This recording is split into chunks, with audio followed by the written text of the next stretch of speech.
My guest today is Ben Harris, the CMO of Sphere Rocket Virtual Assistants and a former executive at ClickFunnels and ClickBank. He's worn many hats, including investor, traffic owner, affiliate marketer, digital marketer, and media buyer, to name a few. So he knows a thing about scaling. And on this episode, we're going to discuss how to really save time in an AI world, because buying back your time might be the single most important thing you can do in both your personal and professional life. Ben, it's great to have you here on the Built to Scale podcast. Dude, I appreciate you having me, and quite the introduction. Jack of all trades, master of nothing. Let's put it like that. But I appreciate you having me on. It's always great to talk to you with or without an audience. So I'm looking forward to diving into everything. For sure. Well, right now we don't have any audience. Hopefully, hopefully, you know what they say: if you build it, they will come. You know it. So, yep. So, before we go and start diving into the world of VAs, virtual assistants, and what you do at Sphere Rocket, I was wondering, you have such a wealth of experience. I was wondering if you could just, kind of give our listeners a little glimpse into your journey. Sure, man. So I was really a kid who just grew up selling stuff on the internet, to be honest with you, and giving away my age. But we're talking about like the days of Ethernet cords. That still exists. But, our family computer, dragging the Ethernet cord across the hall, plugging it in. And I grew up in Jacksonville, Florida. Go Jaguars. And would get cards autographed at training camp, any kind of practices, like, autographed cards of Jimmy Smith, Fred Taylor, any Jags fans, or just these football fans, Okay. Mark Brunell, guys like that. And my mom would have a picture for authenticity, and I'd sell them on eBay. I was a big golfer. I'd put together golf clubs with shaft grips and heads, get them put together, epoxied, and sell them on eBay as well. And, never made, enough to be rich or anything like that. But I was pretty rich for a 12, 13-year-old kid. I could buy, really whatever I wanted, electric scooters, new razors, whatever. Ben's got you. Very Bought cool. my first cell phone when ESPN Mobile was a thing. If anybody out there remembers that, it's like, I think Sprint had it at the time, or anyhow, whatever. Did all of that and went off to college and really became obsessed, like dangerously obsessed with direct response marketing at the time. Started studying a lot of Dan Kennedy, and he had actually said, if you want to be a successful business owner, you need to sell encyclopedias door to door as your first job outside of college. I'm like, well, I don't know if I can do that. I looked it up. I couldn't. But I actually sold payroll door to door for ADP. If anyone in stateside, familiar with ADP, or they're global, but pay 1 out of every 4 working Americans right now, and did that for about a year and a half. At the same time, started another online business. So I'll land the plane in a second. With my best friend Mike, we started MB Nutrition. Mike and Ben. That's how creative we were. What it takes to actually get started with the $5 logo from Fiverr. A few years later, we were the top rated pre-workout powder on Amazon in the United States, and ended up being able to actually sell that business. We expanded across, we had 6 different SKUs, got into some retail stores in the Jacksonville area, and sold that business in 2017, which is sort of just kind of snowballed itself from there. I'm not necessarily, an entrepreneur, I guess. I'm not one of those people that's like, I can never work for anybody. I've held numerous jobs. Right? I've had businesses, I've invested in businesses, and I've had jobs with, now being a partner in Sphere Rocket VA. So it's a little bit of a different feel there. But, for the past, better half of a decade, I've worked, at ClickFunnels, gotten to work very closely with, such a pioneer and a legend like Russell Brunson, and learned quite a bit during that time. That's really led me to where I'm at now. So it's really, have been super lucky to be able to sit in some rooms that I don't feel like I was deserving of ever being in. Being able to take places and conversations that you don't feel like you're worthy. Definitely imposter in that light. But, each time you kind of expand out and do things, you meet more people, you get to shake more hands, have more conversations, and really help as many people as you can along the way, and some things kind of work out, and that's got me to where I'm at. Cool. Wow. That was like, I think 25 to 30 years and yeah. and 4 literally, minutes. I didn't want to go on for, we got a lot more to dive into. So we have a lot more to dive into, but I have to say, I mean, it's just so awesome, everything that you've done, and I want to talk about everything, but I do need to say it could have almost gone off the rails if you weren't so awesome, because you mentioned you were a Jaguar fan in the 90s, and I'm a long suffering Dolphins fan. And you get it. Yeah. So I think, if my memory serves me correct, Dan Marino's last game was a Yep. playoff game against the Jaguars when they got drubbed. I was there. Yeah. You were there. Oh man. Huh? Yeah. Yeah. So you were on the sideline getting autographs. Yeah. It's in the parking lot after the game, literally. I promise. Oh man. But yeah, I remember that. I forgot how old I was, but I even remember the next week, Jags hosted the Titans again, and I had a sign with my mom that said Steve McNair's out of air. Yeah. Rest in Yep. peace, Steve McNair. But they went and then drugged us that game and lost their chance at the Super Bowl. But yeah, that's probably still the greatest Jags game, if not the greatest, top three. But so yeah, Dolphins fan, you get it.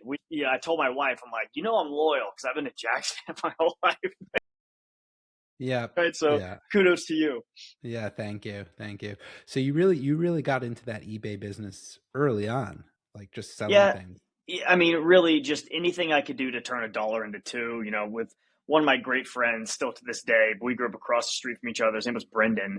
We do B&B's car wash, B&B lawn service. Every summer, we're printing out flyers, and I'd get $20 to mow a neighbor's lawn, and I'd do a rotation every Saturday for 5 hours from 7 a.m. to whatever it was, and I'd go do had no overhead, didn't know what that was. Lawnmower gas was free. I had no Mm-hmm. idea. We'd bungee cord them all together, push them down the street. We'd wash cars, again, didn't know I had to buy soap or anything. It was just there and I used it without telling anybody. But, at some point we ended up actually even picking grapefruits down the road and selling those, which I think is theft. So no one doing this do that. But anything we could. And when I was growing up, Sally Foster, like the wrapping paper, each Christmas we go door to door and sell that to try and win like the grand prize. Every county, you'd get like a boom box or something as like again, back in the 90s. Neat. All bets are off. But yeah, and really when the internet kind of came about, it was cool of like, oh, I can now sell this to somebody, but I don't have to be knocking doors the whole time. Like this Mm-hmm. is on a screen and they could come at any point and you just buy it.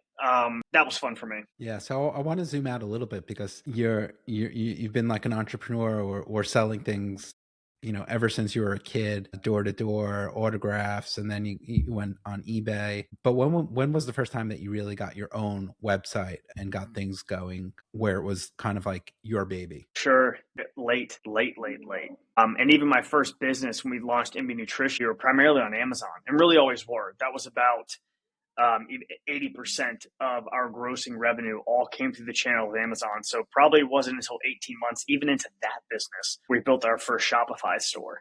That Okay. we had, an agency overseas build that for us. So I'd probably say, maybe 2015. So late. Okay. I wasn't the kid building websites. I don't know how to code. Shout out to Claude Code. That's a whole nother rabbit hole we'll dive down later. But I'm not a tech guy. So yeah, I guess it's probably the Gotcha. best answer in the world, but it happened a little later. Okay. And then you spend time at ClickBank and ClickFunnels. Was that your first foray into internet marketing? It was. So during the MB Nutrition phase, we used a piece of software called Overgrowth, which does not exist anymore, but it was a software about how to grow your organic listing on Amazon by getting reviews through YouTube influencers, actually. A whole thing behind it that would automate it. We used it. It worked really well for us. We hit our first 10K, and I reached out to the owner. I was like, hey, you'll probably never see this. My name is Ben, but your stuff's working. Like, thank you. I bought it. I loved it. And he was like, wow, will you come on my podcast? Sure. His name's Brian Burt, still a great friend and a mentor of mine to this day. And he was in Russell Brunson's inner circle. So it was at that point, kind of like, one introduction leading to another had I gotten connected. But to answer your question, yeah, first job ever, really my only experience, in the modern age selling stuff online was primarily through Amazon, but just was through that one business. Okay. Okay. Yeah. It's business is all about opening doors, and you don't know what's behind door number one or door number two, but Right. it always pays to just knock on those doors and just try to open them, make the connections, because more often than not, I'm getting older, I hear just people talking about how it's just that odd business meeting that you got an email late in the day and someone said, hey, you guys should talk, or you're at a conference and you're thinking, I'm not so comfortable at this event, maybe I should just call it, have an early night or whatever, and then your inner entrepreneurial spirit says, no, you got to stay here. You got to do things. And, when you go out of your comfort zone, that's where the magic really happens. No doubt. And I'd love to even maximize that for someone who's watching, listening, anything um, around this. And I guess I'll speak, and I hate being that guy now because I guess I'm getting too old, but speaking from experience, someone Yeah. that's done it. And when you can zoom out and see like years of doing something progressively. So for me, let's say the last 5 or 6 years of my career, I have always been so methodical on every single person I meet. Two questions that primarily, in turn always happens. That is, what's got you the most excited, personally and professionally, and what's the biggest problem you're facing right now, personally or professionally. You can phrase them a little bit differently, but keying in on those two things and then helping people, no matter what they say, their biggest problem is or what's got them most excited, how you can help them get to that most excited point will pay dividends in ways that you have, that you can't see, right? It's going to Mm-hmm. open doors that you literally don't know exist, right? AI is taking over our space, but it's not a pie, it's a garden that's plentiful. Like it's going to open doors as a society that we Mm-hmm. don't even see yet or know about. So yes, introductions have been largely responsible for the success I've had in my life, Yeah. personally and professionally. Yep, for sure. And I think that's how we met. Actually, I think you posted something on one Yeah, of the groups that we're on. You were with a having a problem question I about was having. email, and yeah, Yeah, we spoke about that. And look, we're here right now. no doubt. Yeah, awesome. So you talk a lot about buying back your time, and you talk about AI and also VA. So obviously AI, everyone knows about what that is. VA, I'm not sure if everyone really knows what that world is and what that world of Sphere Rocket is. So maybe you could just unpack that and tell us a little bit about what this world is. Absolutely. Sphere Rocket Virtual Assistants, we are on a mission currently to be the largest virtual employment company in the entire world. Right now, we primarily source virtual employees, which when I say virtual employees, it's just like what you and I are doing right now, right? You being across the globe and we can connect. It's the coolest thing in the world. Hmm. But it's really having employees that live in different countries, just around the entire globe. And right now, we primarily source candidates from the Philippines, but we are expanding into Latin America. We're expanding into Jamaica. We're expanding into South Africa. And countless other countries, literally as we speak, launching this quarter. I would say, we say VAs, that stands for virtual assistant. So having an assistant that is completely 100% dedicated to your life. But we've placed right now 62 total different job roles. There's not a role we can't play, right? Whether it's Okay, an ops manager, an AI specialist, an inside sales representative, an affiliate manager, customer support. I could go on and on and on. But I'd say about half our clientele is someone who just needs an assistant, right? A okay, personal virtual assistant, and helping you with calendar management, project management, task management, things like that, that again start to allow you to buy back your time for pennies on the dollar. So one more piece gotcha. and we can keep going here. But when I look at that, like buy back your time, which you haven't read the book, it's on Amazon, an incredible read by Dan Martell, but really going through and auditing, like what are you spending all of your time doing? And as a business owner or as any revenue generating professional, you don't have to be the CEO or a business owner. You could be possibly a real estate agent. You could be a sales professional, right? Selling door to door like I used to. You can be any kind of revenue generating role, which there are plenty. Hmm. Looking at if you are not dedicating your time to doing something that is moving that needle and it's a revenue generating task, you should probably have someone else handling it. Or frankly, dude, like, and I know this is a made up metric, but hang with me. We only get so many units of energy per day. Let's just pretend that's 100, right? Like I need to guard those 100 units with my cold, bloody hands. Like if something does not give me energy, I probably just don't want to do it. And that doesn't mean I'm lazy. It means I respect myself and my time. So if there's something that I could outsource to a team member or a virtual assistant that I know will get done probably better than I would be able to do it because their heart's in it, mine's not, why not? Yeah. Right? Offload that, get it off your plate, get your energy and your time back. Yeah. So it's interesting that you bring up that book by Dan Martell. And I think, by the way, I think it's right up here on my bookshelf. Yep, I That see the blue blue. book. There we go. Nice. Yeah. Yeah. So it's definitely a great read. And just in terms about buying back your time and having a virtual assistant. And I guess it's kind of like a little bit of a misnomer because the way you explain it, and you explain it so nicely, is that it's really pretty much anything that you can do. anything that you need in your business that you feel like is just taking too much of your time, and you could delegate it, to delegate it. So when you're looking, working with founders and stuff, and in terms of buying back their time, like, do you look into their calendars and kind of be like, and just kind of do like an audit of like who they're meeting, what they're meeting, and stuff like that? Like, how does that work? It does. So that's a huge first step. And look, it's boring. It is. It's boring. But I tell you, the most successful people in the world, and that's what I want to do, is model what they're doing. They do audit their time, and they audit it vigorously of what they're doing every 15 minutes, because you can't improve it unless you measure. Like, and that goes for anything. Like right now, I Yeah. had my first baby in June. I got kind of Congratulations. fat. Thank you. I got kind of fat. So guess what? I got weights at my house. I'm back at it, and I'm measuring. So I'm trying to track my progress. If you measure something, it will improve. And that could be fitness, personal finance, Mm-hmm. business, and same with time auditing as well. If you're not measuring it, it's not going to improve. It's out of sight and it's out of your mind. So that is the first step always is, okay, well, what's your day look like?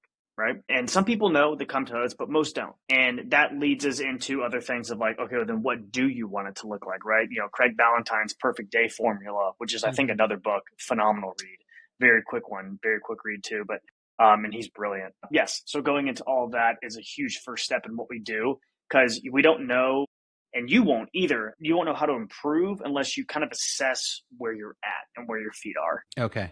Yeah. So how do you do that? It sounds like it's much easier than done. Like, oh, just look at your calendar, and then, for a lot of people, a lot of solopreneurs out there, a lot of people just working on like, project based, they kind of have maybe 30-40% of their calendar is filled, and then the rest of the time is Mm-hmm. just kind of like, empty space, and then they have to go back and try to audit that. That's very difficult. So what kind of techniques and tips can you share with our listeners about auditing their Yeah, time? so us at Sphere Rocket, we do have different audit sheets that we have, and I guess I could necessarily call them proprietary, but like we give our clients some tools that they can do to document their entire day. But I'll give you like, some tips, and I heard this from Alex Hormozi. I didn't make it up myself, and I tried it, and it actually does work like crazy. So online or at any store, you can buy one of those just timer clocks that you twist, you know what I mean? And then it dings when it Mm-hmm. goes off. Do that every 15 minutes, and I promise it will be the most productive 8 hours you've ever had in your entire life. And every 15 minutes, you write down what happens. It doesn't need to be a ton. It could be just like a couple of words, like 15 minutes. Talk to Patrick, who's one of our reps right here, and I drank White Monster. Like, that's all I would say, right?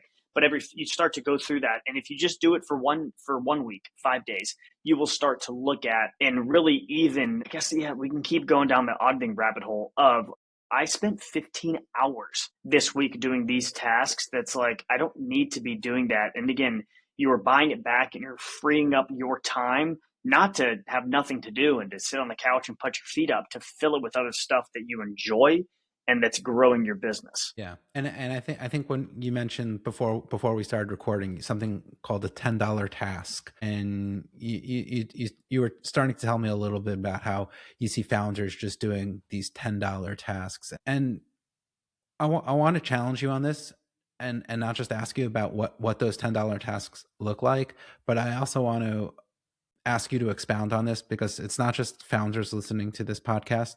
We have, all different types of people, and not everyone could be a founder. So what type of $10 tasks do you see people doing from the whole range of this? I'll give you probably my favorite one that I do right now in terms of like how I've delegated what I would call a $10 task.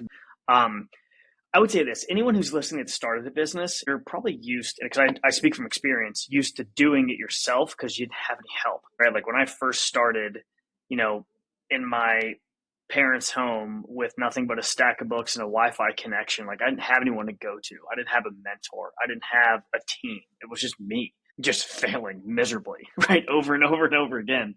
And uh, that carries with you, right? That scar tissue builds, and I almost develop, frankly, a little bit of an ego that's like, I know how to do this. I've been doing it forever. Like, and I'll get it done. I know how to do it, like, but as Dan Martell says, even if you do delegate it, 70% done is 100% awesome, and Yeah. I totally agree with that. But for a $10 task, to answer your original question, I'll give you one in my life right now, is that for me, what I would call a $10 task would be combing through my email inbox, which is 80% slop, right? Just like crap. And you may email me something insanely important that I flat out miss, because I'll give you an insight. I have been on meetings since 7:30 this morning, and it's 12:25 Central Time. I have not looked at my email inbox, nor will I. I don't Mm-hmm. have the time. I Okay. straight up do not have the time to do it. I can't afford the time to do it. So my assistant's named Brian, and he is a freaking rock star. What he goes through and combs through and basically assigns all of my emails into separate folders. Some I need to check, some I don't need to check. Some I need to respond to, some that I don't need to respond to, and some that need my attention, my eyes on it, some that don't. And we go through all of that. And before I leave each day, I will go to, it's called the BH Respond, Ben Harris, BH Respond folder that probably has about 6 to 8 per day that I do need to respond to. And I will never Okay. miss it. But I'll cap it at this. That's just like, oh, cool, this guy outsources his emails. I still respond to everything myself. But Mm-hmm. here's what I didn't realize until I started doing stuff like this, which I have countless other examples I can give you. We can dive into it. But here's my thing, man, is I don't ever think about it. Like, it doesn't enter my mind. I know we're Okay. talking about it now, but like, I don't know about you, but I used to sleep with a Post-it note stack on my nightstand next to my bed, because it'd be 3:30 in the night. I'm like, God, I forgot to follow up with Shmuel about this.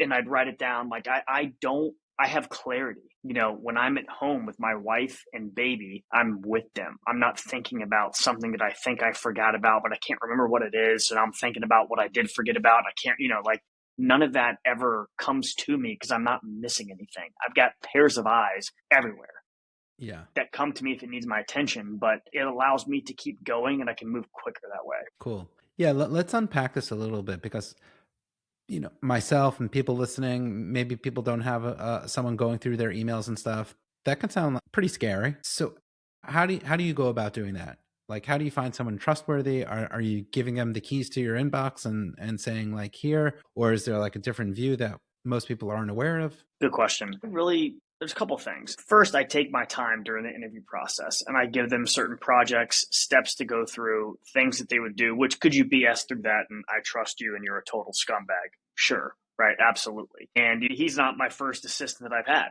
I've had to fire some in the past that did have access to my credit cards, email, like a lot of stuff, not just my email account. I also never really do anything too personal in my work email. They don't have Okay. access to my personal email, but from my work email, it's a lot of work communication. But there's a lot of trust that goes into hiring a virtual employee, right? That you may never know in person, right? You may never actually get to hug them or shake their hand or, Mm-hmm. anything of that nature. So it's like, how do I give this stranger all this personal information? And I mean, what I would say to that is, if someone that we hire here in the office that would get access to that, I mean, they could be a scumbag too, but I think it is around going due diligence, reference checks, different things like that. This same things you would do if you were hired in person. We just do it virtually. Okay. And so I guess one last thing, kind of like a tack, I guess, which I'm sure many listeners are familiar with this. There are certain password protection, like Google Chrome extensions you can use, like 1Password and LastPass. I personally use LastPass. I know some would say, no, don't use that. There's breaches or whatever. I've been using it. I've never had an issue. I've been using it for almost 10 years. And it allows me, I can share all my passwords with you, but you don't actually know what they are, right? You can just Mm-hmm. log into my Gmail, but you don't know my Gmail password. And then I can remove you from that folder at any time. You can't copy and paste it. You can't do it. So you can access, my Gmail. You can access my MailChimp account. You can access all kinds of things, but I could also remove you at any point. Okay. So you're not just saying, like, here's my username and password, here's my, Mm-mm. it's all through like a OnePass or a LastPass type of app that you're sharing this. Absolutely. Okay. Mm-hmm. Okay. Yeah. But then once they're in there, they do have the ability to see, send, and do what they want whilst they're in there. So that's definitely an issue. Is that kind of like what Sphere Rocket is good at, is like, kind of like figuring out and finding the right people that are trustworthy? Yeah, and from background stack standpoints, again, reference points as well. It's never truly with. I mean, heck, over 5,000 clients. throughout the lifetime of our business. Never been an issue to what we've dealt with if it came from any type of theft, robbery, identity type things. But no, just giving access to certain tools, obviously not any Stripe or banking information or anything like that. There's no reason for any type of virtual employee to have that unless you have, virtually hire a CFO or something like that. But for us, we've never have run into those types of security issues. Okay. Okay. So from what I'm hearing is that delegating your inbox, having someone go through that so you could be in your meetings and do your strategy stuff is probably the first role that you should delegate. And it's probably, there's this talk of inbox zero where you get your inbox down to nothing and it's all clean and everything like that. So a virtual assistant could probably help you. I kind of feel like I would do better in my inboxes, I should say, in plural. I have several of them, but then after that, like where do you see, because I think you said around half of the placements you did are for virtual assistants. What other type of roles do you see are like really beneficial to help brands and companies scale? So even I'll give you our top 5 that have been popular right now, even on a VA note, beyond inbox management, like at least for me, like with calendar management of looking at my schedules, like I'm happy to dive more into that too, like especially project management, my backlog that is like a mile long right now. I gotta start trimming away at that at some point. But without them helping me manage that and prioritize, I'd be, without a paddle, right, up the creek. But for Sphere Rocket, what we're hiring right now, virtual assistants, being our top, right? A little over half of our clientele probably make that up, and I'm making up that number. It's probably very close to around that. Another very popular one is just an inside sales representative. So ISA, any kind of setter or anything of that nature. Someone that can use like dialer, lead follow up, things like that, or what most inside sales reps that we end up placing and hire do. Another one is a little bit more of a higher hourly rate, but just an ops manager, an operations manager to help. They can maybe even come in and manage sales reps. They can manage people, do fractional work to kind of help out your org. If you're at that, 10 employee plus level, 1 to 5 million is like within that ICP. And then we have started placing just AI automation specialists. So people that can come in, build in workflows, do some work in Claude Code, co-work, kind of start to build out some AI agents in your business, whether it's, any type of monitoring platform or any type of monitoring bot, I guess you say platform, monitoring employee they could do. So kind of AIify your business is something that has been an emerging topic. I think it will continue to grow. So maybe that'll replace V8s at some point. We're not sure. I was just going to ask you about that. Like in terms of VAs, they're obviously doing, like almost like a mechanical Turk. They're just doing the same operation over and over, what you have them trained for. I guess at a certain point, they can evolve into being more integrated with your team. However, with AI, that whole example of having a virtual assistant, do you see a world where that role is totally gets evaporated and people are, just using AI tools to make sure their inbox is clean? I'd probably say so in a bullish way. I don't know if it will, AI fatigue will set in at some point, but I do think that the more you can implement AI in your business, I actually think more doors open versus close. I actually think more jobs will open versus go away. Right now, we are in a sense where, right, there's mass layoffs, there's all kinds of things. But like I mentioned earlier, I think there's unforeseen advantages that will be coming out of this we don't even know about. And the easiest way to predict the future, Shmuel, and this is just my opinion, by no reason is fact, is to go back and look at history. And there are countless examples. With one, I'll just give one example, but I've got like 4 off the top of my head, is when ATMs were invented, right? So this is the early 1970s, and I read about this on Twitter, and everyone's like, banks are done. Like, give it 10 years, all banks will be closed. Bank tellers are a profession of the past, they're going to be extinct. Like, ATMs are the future. And there were even bank tellers in London who were putting honey on the big keys so people would have a terrible experience trying to like withdraw money and stuff, where in fact, again, when this launched, no one had seen this. Banks could actually operate with less tellers. So more banks were able to open. They could operate with less overhead. And actually the profession of tellers grew over the next 20 years. Just even think about the internet, right? Like did the mom and pop travel agency get shut down? Like, yes, but the internet opened $1 trillion, like economy in a vault that no one even saw at the time of it, right? Same thing with like electricity. When electricity was invented, everyone's like, what are you going to do? Read at night? Like, what do you need a light for behind you? Mm-hmm. Where it's like electricity evolved to be so much more than just when it was invented. And I think that's where AI is going to take us. Back to your original question, will it replace VAs? I don't think fully, right? Will AI replace, the entry level white collar lawyer, right? Like maybe, but not fully. And Mm-hmm. I think it's going to open up more virtual opportunities than actually Yeah. decrease them. So I'm excited about the future there. That's kind of like my guilty pleasure now at night, dude. I'm in there I love it, but it's been good to us. Yeah. So I want to talk a little bit about coding and stuff. You mentioned cloud coding. Where do you see those opportunities lie, and what do you see like people are not and not necessarily opportunities like wins, like what are the actual wins for today in AI coding? I think that it allows, anybody to custom make a web application that before, only people that studied it for years had to.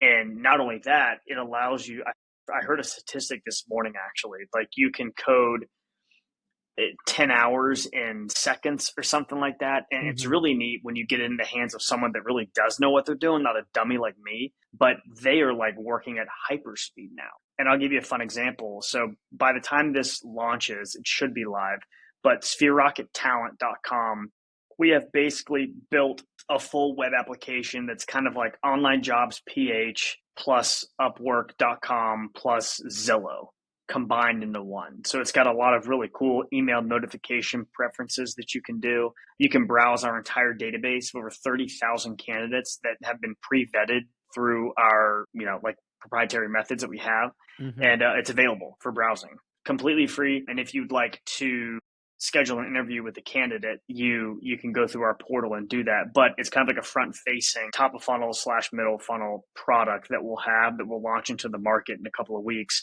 but fully, completely custom coded with Claude Code. I just gave it a vision of what I wanted it to be like, gave some examples, had ChatGPT help me out with the project roadmap of everything that we would need. And over the last 2.5 weeks, just with me a couple hours at night playing around in my cursor portal, we've been able to do it. Anybody can learn. It really truncates the learning curve for anything, man. Like anything. Like I don't need to learn how to do anything. Like it kind of does it. Now I need to communicate effectively with what I want, right? Effectively paint the picture, in order to speak with your computer, I guess, with your AI, whatever. Huh. But it's been cool to see. I'll give you a demo account if you want to play around with it. Yeah. It's been kind Yeah. of fun. That would be fascinating in terms of just like scaling. Having all these tools at your disposal can really just help everyone scale nowadays. What other examples, like in terms of people that use Sphere Rocket, how have you helped them scale? We have been able to, a lot of people that have come into Sphere Rocket, they pretty much, they come into our typical ICP again, right? Is a solopreneur, overwhelmed, comes into us. And I think I could hit on a few different things right now. I'm trying to think of like the best story to tell. And I'll tell like a sappy one first, I guess. But just people coming in and be able to free up their time so they can have dinner with their family. So they don't have to miss their kids' soccer practice anymore. Or they actually, like, for the first time in a decade, have their weekends back. And they come here and they're like, yes, I could have gone to Upwork and hired somebody, but I came into this community and you actually like taught me how to do everything step by step and some methods to, really start to help my business. But it's been cool to see, like local cleaning businesses in Omaha, Nebraska, right, automate all their follow up, right? So they come Okay. into, get a client, right, come in, do great work, but now they have a full automated system run by a VA that does, follow-up calls, skips them a postcard in the mail, has them on the correct email follow-up sequence, actually has a setter call to book a follow-up, right? Book their next appointment, give them a special discount, wish them happy birthdays. So a full, like, how do you even say this? Customer automation that is behind it, that because they were always good at getting business, but it's always everything behind the scenes, right? It's like the iceberg, right? There's the tip up there, but then there's Mm-hmm. everything underneath the surface that Yep. goes. And it's the same thing. Like Russell would always tell me that, amateurs focus on the front end, professionals focus on the back end.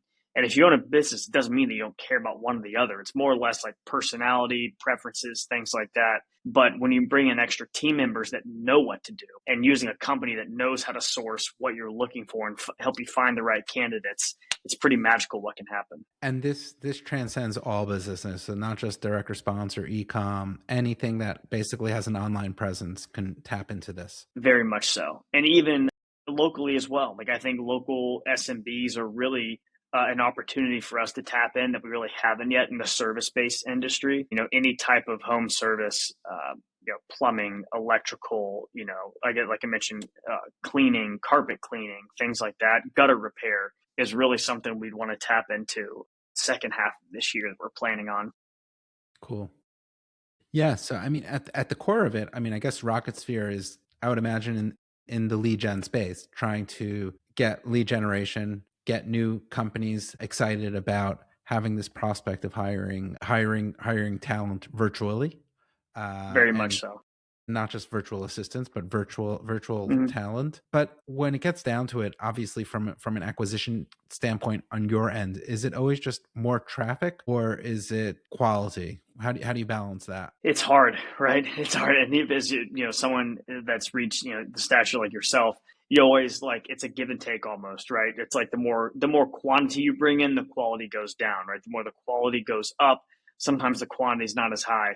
And for us, we have a internal lead score that we use a couple different softwares to help us grade that. But with any kind of high lead scores data, we push back into all the media buying that we're doing with us, and even myself as the CMO. One of my main goals is like our bookings and where they're coming from. And with us, it's four main avenues. That's our paid media that we have, which is very meta heavy right now. We're dipping our Okay. toe into Google right now, just some PPC, but mainly meta. All of organic bookings, which we just redid our website about a month ago. We're really proud of it. It's pretty cool looking. And then we have our events. We're very big on sponsoring events. So anyone who's listening to this, if you'd like to have us come and crush.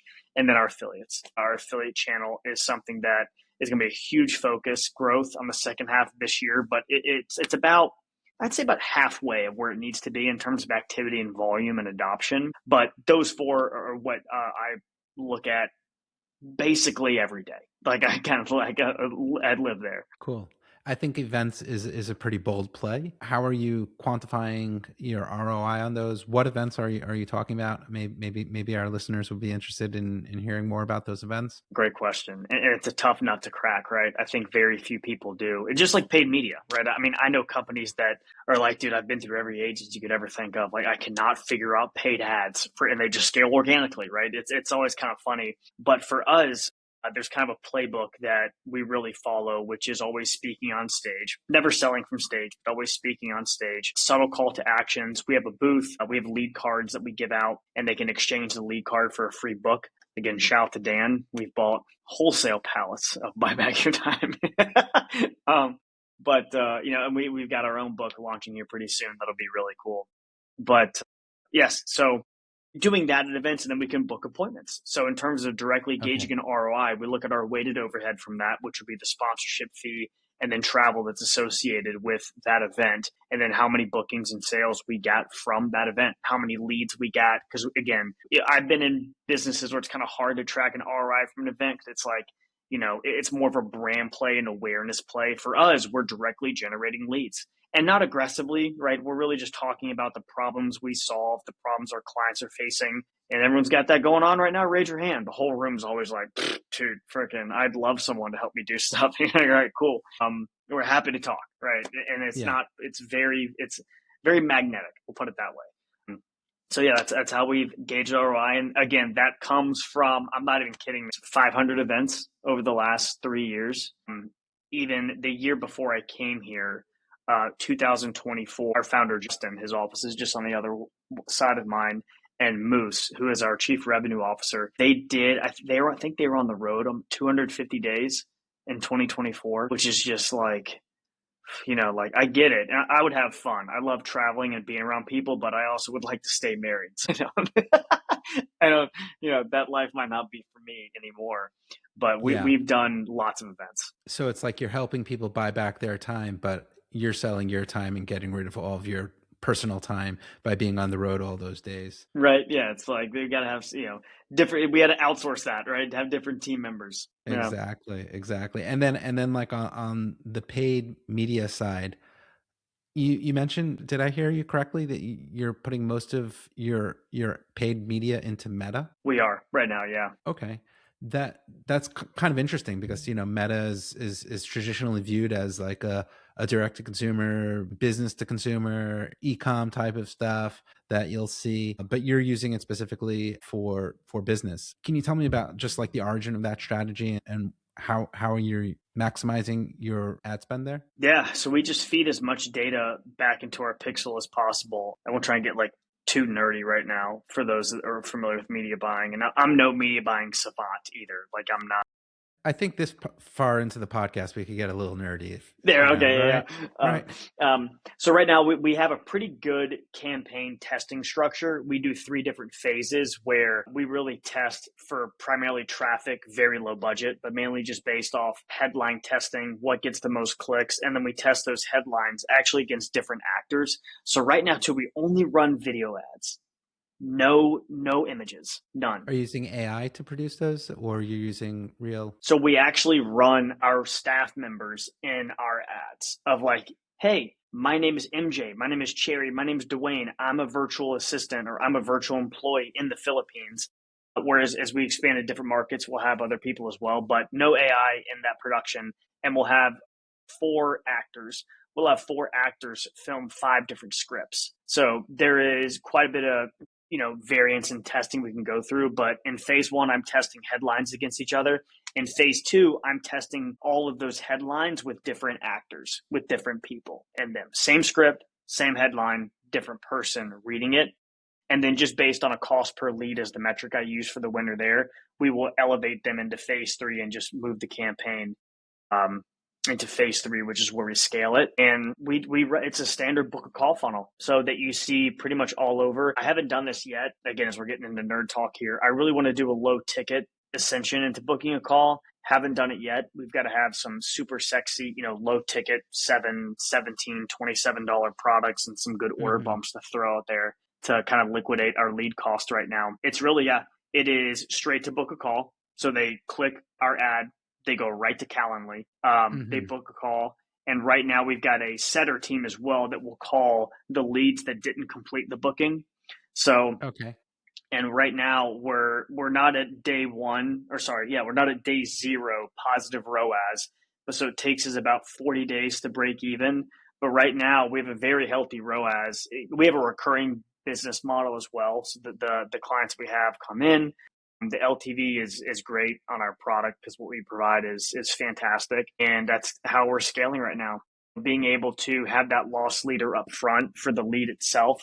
But again, if I've got a low ticket kind of self liquidating thing, that would be pretty dope, and I can scale quicker. But so, as far as like Meta, how we got into that, that's what we're doing. Yeah, that's very interesting. First of all, I think it's a very mature business model to know that you're running a loss leader on lead gen, and you can really only do that and scale if you know what your lifetime value is. And lifetime value is it's a whole chapters and volumes could be written on how you quantify lifetime value. I know, like, a lot of people look at 90 days or maybe even 180 days, especially in e-commerce type of space. You mentioned 40 days. I think that's great that you understand like what your lifetime value is, and then based on that you're able to go out and just kind of like go backwards and up the funnel, so to speak, to say like, what you could do in terms of cost per click, cost per mil, or even cost per 1,000 users reached, because that's also a super important metric. Because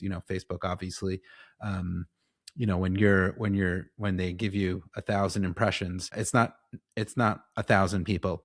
And I think that's a big misnomer that people don't really understand. And that's one of the key metrics that people need to know when they're advertising on Meta. But you're at that, a loss leader from day 1. And then you mention that you might want to, make like a low ticket item. A low ticket item, that's an interesting play. I mean, I guess you might want to think about, doing like an AI type of something that doesn't really cost you. Obviously time is money, and you can have like giveaway VAs for free, but an AI type of a code, that's something that you might be able to do, although it might be short-lived in today's day and age. Right, with it, yeah, how quickly AI is developing. Yeah, I've seen it work across different industries, right? Success leaves clues. And again, no one really in the VA space is running ads like we are anyway. So it's like, it kind of continues seeing what we're doing here. And I think, yeah, it could represent a great lead generation strategy for us. Or we can build something in Claude Code and launch it, right? As a micro SaaS or something, or maybe not a SaaS,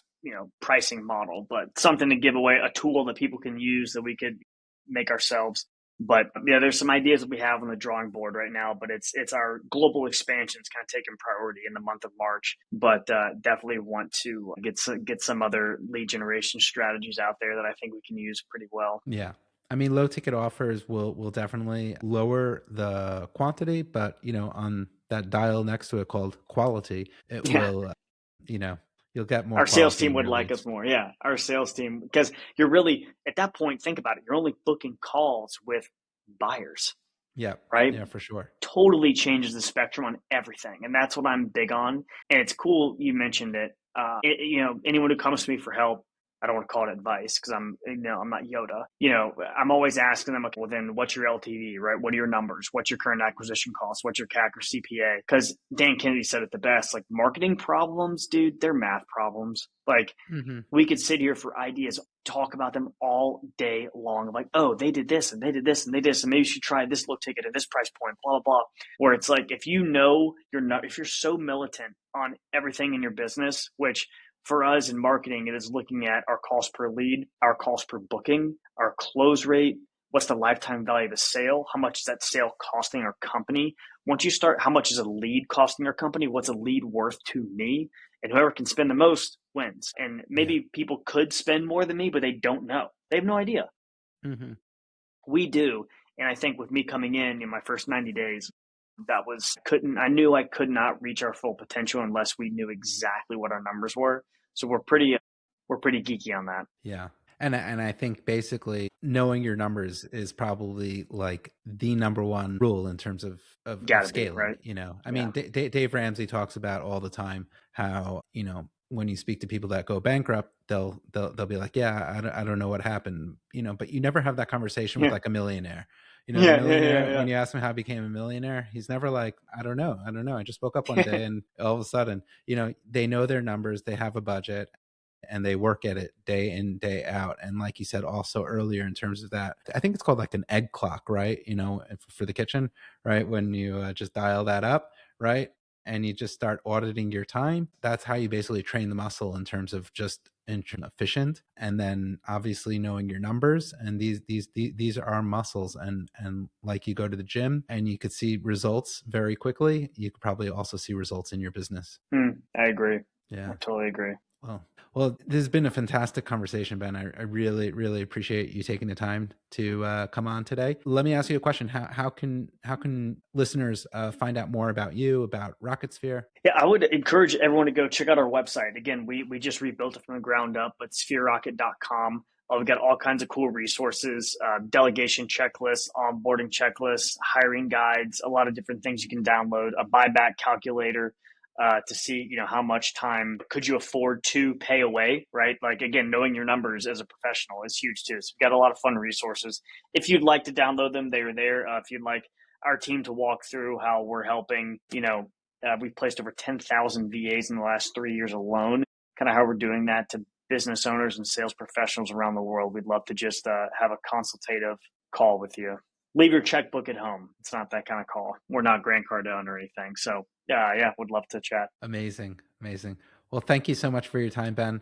And thanks again for joining me on the Built to Scale podcast. Of course, it means the world, man. Thank you. Thanks for listening to the Built to Scale podcast. If you enjoyed this episode, make sure to subscribe to the podcast so you never miss a conversation about what it really takes to build and scale in today's market. For more information about Built to Scale and how we help companies grow, visit builttoscale.co. If you have suggestions for future guests or topics, send us a note at podcast@builttoscale.co. We'd love to hear from you. Until next time, this is your host, Shmuel Hirschberg.